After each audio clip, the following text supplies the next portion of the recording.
Lagrange multipliers is a technique for maximizing or minimizing a function of multiple variables given some sort of constraint on those variables. I'm going to illustrate this with an example. Suppose that the production of widgets depends on compounds x and y by the function f of xy equals x to the 2/3 y to the 1/3 in thousands of widgets. Now suppose that 1 ton of compound x or y costs $1,000 and that the total budget for producing widgets is $3,780. Determine how much of each compound to buy in order to maximize the number of widgets produced. So what I have is a function that I want to optimize. That function is f of xy equals x to the 2/3 y to the 1/3. Now you'll notice that as you increase x or y, that is going to increase f of xy. So this function grows without bound. So you may say you should just spend as much as you can on compounds x and y to maximize production. But in fact, there is a constraint. The constraint we're going to call g of xy, and that's a limitation on how much money we can spend. Compound x or y each costs $1,000. So if we think about we're going to buy x tons of compound x and y tons of compound y, then that cannot exceed $3.78 thousand. Here I've put the units in thousands of dollars to make the problem simpler. So we have a function f of xy that we want to optimize. And we have a constraint, g of xy.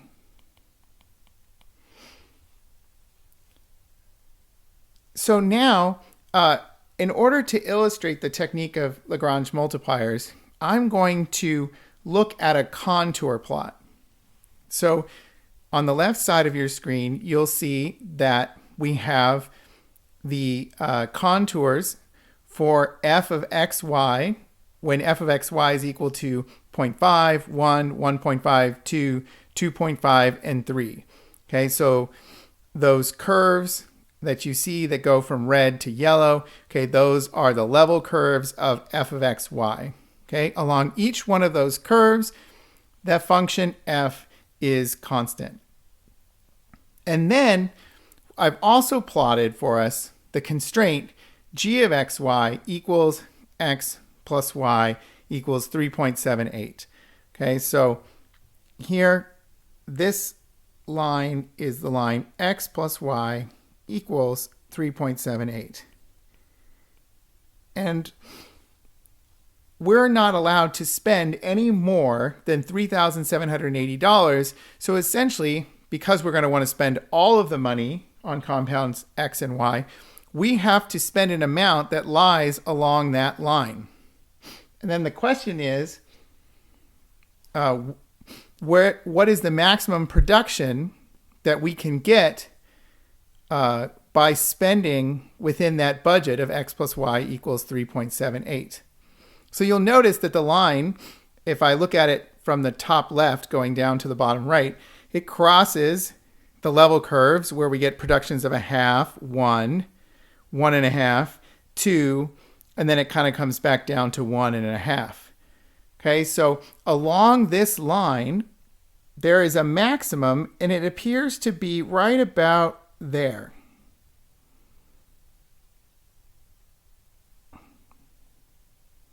Okay, so we have a maximum right here. And that maximum seems to be right around 2.5 for x and 1.5 or 1.25 for y. So from the graph, okay, of these level curves, we can see the maximum occurs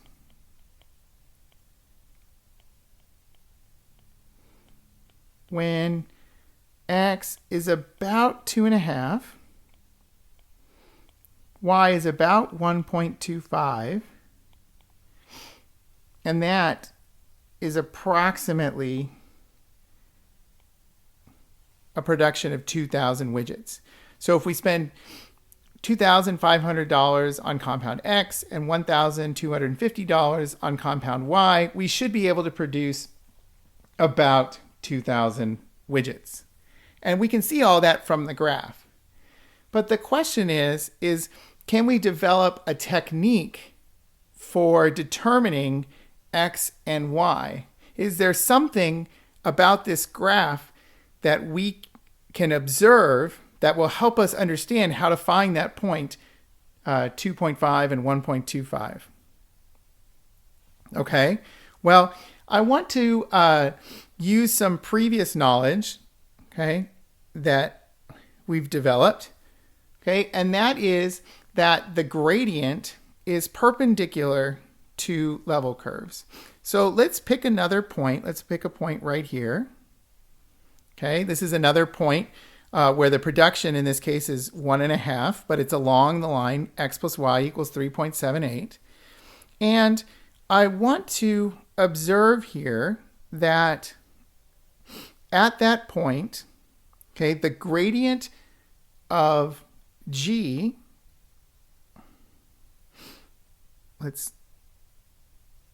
the gradient of g is pointing in this direction. Okay. We can see that because the gradient has to be perpendicular to that level curve for x plus y equals 3.78. Okay. But the gradient of f, well, the gradient of f is perpendicular to this level curve for 1.5. The gradient of f is pointing in this direction.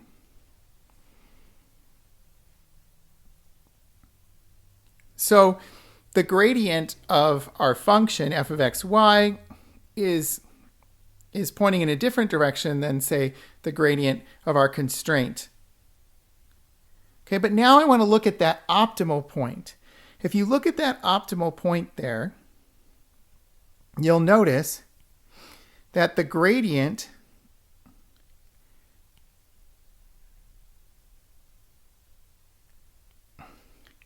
of g is actually pointing in the same direction as the gradient of f.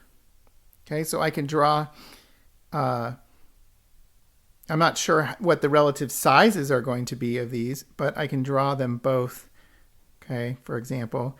And here we have this gradient of g, which is perpendicular to the line, okay, but the gradient of f is perpendicular to the level curve. So the two gradients are pointing in the same direction, okay? So a way that we can write that is we can say that the gradient of f is a multiple of the gradient of g because they're pointing in the same direction. And I'm going to use the letter lambda, that Greek letter lambda, to represent that multiple. Okay, so gradient of f and the gradient of g are pointing in that same direction. They are multiples of each other. And it's that observation that at this point where the gradient of my function I'm trying to optimize is a multiple of the gradient of the constraint, it's at that point where possibly a maximum or minimum can occur for the function. That's the observation that I want to make. Okay, so what we're going to do is I'm going to demonstrate to you why this is true. So I want to optimize this function f along a curve r, okay, given that g of r is equal to c. G of r, g along that curve is going to be a constant. Okay, so I'm going to let r of t be a curve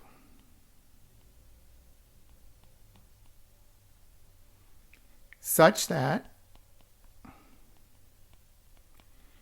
g of r of t equals a constant. So in this case, this line is the r of t. Okay, along that curve, g is constant. Okay, so what does that mean? Well, using the chain rule, the derivative of g of r of t, okay, is going to equal, well, the chain rule says it's the gradient of g of r of t dotted with r prime of t. But that's also supposed to equal the derivative of the constant c, which is 0. So we have that along that curve, the gradient of g dotted with r prime of t is 0. Okay, so therefore, the gradient of g is perpendicular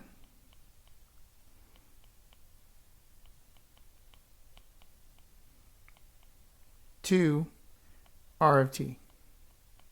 Okay, and actually we've shown that before. Okay, we've shown that if you have a level curve, okay, that's a curve parameterized by r of t where a function g is constant along that level curve, okay, the gradient is going to be perpendicular to, the tangent r prime of t. Okay, so the gradient is going to be perpendicular to that tangent and therefore perpendicular to the curve. Well, let's let f of r of t be maximized or minimized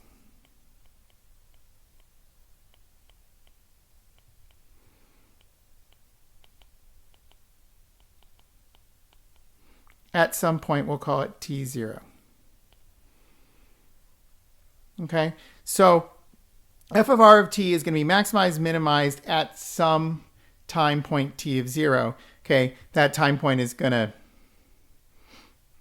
to give me an r of t0. Okay.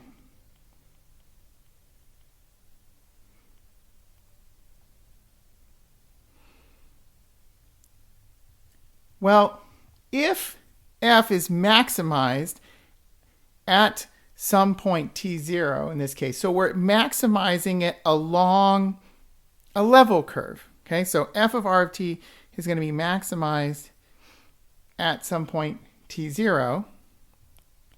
Then what does that mean? Well, because this is a single variable function, the derivative of f of r of t, okay, which we know to be the gradient of f of r of t dotted with r prime of t, well, that derivative has to be 0 because here we have a single variable function that's maximized or minimized at that point t0. And so therefore the derivative has to be 0 at t equals t0. Okay? Well, what that means is that the gradient of f is perpendicular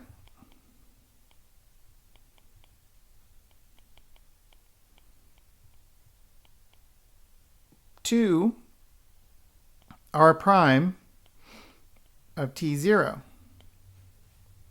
Okay, so if the dot product of the gradient and r prime, the tangent vector, is 0 at t equals t0, then the gradient is going to be perpendicular to r prime of t0. Oh, but the gradient of g is perpendicular to r prime of t for all t. Well then that means that if the gradient of f is perpendicular to r prime of t0 and the gradient of g is perpendicular to r prime, then gradient of f and gradient of g are parallel. And that's what we saw in the picture, okay? At that point where my function is maximized, given the constraint, okay, the gradient of f and the gradient of g were in fact parallel. One is a multiple of the other, okay? So if I say that the gradient of f and g are parallel, I'm saying that the gradient of f is a multiple of the gradient of g. Okay, so our theorem that we've just proven is that let f and g be continuously differentiable functions if the maximum or minimum value of f of r, subject to the constraint g of r equals c, occurs at the point r0. Okay, think about r0 here as being r of t0. Okay, where the gradient is not 0. That's important. The gradient can't be 0. Otherwise, we're not going to be able to determine if the gradient of f and gradient of g are parallel.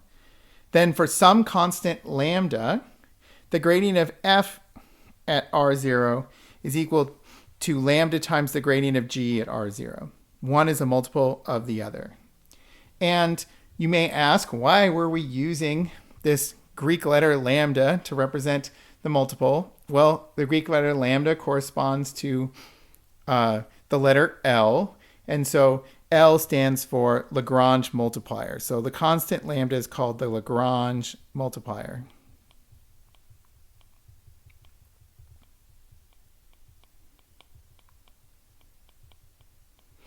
And so this is going to give us a technique for finding maximums and minimums subject to a constraint g of r equals c. We're going to try to find points r0 where the gradient of f is equal to some constant lambda times the gradient of g. And then those will be our candidates for possible maximums and minimums. And then we're going to evaluate our function f at those candidates to determine which one is the maximum and which one is the minimum.